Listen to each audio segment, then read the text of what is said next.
ঠান্ডা আজকে, তাও কি করি, স্নান করতেই হবে। ঠান্ডা উড়ে বাবারে। বন্ধুরা আপনারা কতদিন চান করেন না শীতের মধ্যে? আমার মতন যদি ডেলি চান করে থাকেন, লাইক সাবস্ক্রাইব এবং কমেন্টে জানিয়ে দেবেন। জলদি জলদি চান করে, জলদি জলদি জলদি জলদি জলদি মা বলে জলদি জলদি চান করে ভাইয়া, জলদি জলদি চান করবেন আপনারা প্রতিদিন চান করলে সেহত ভালো থাকে।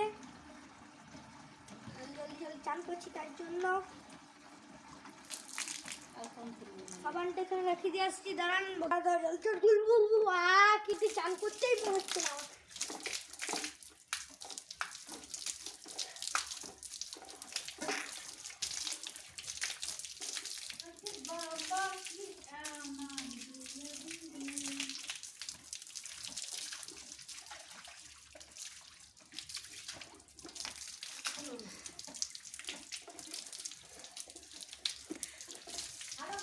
গাছ টান হয়ে গেছে আমার, এবার আমি দেখছি যা করে গান করি।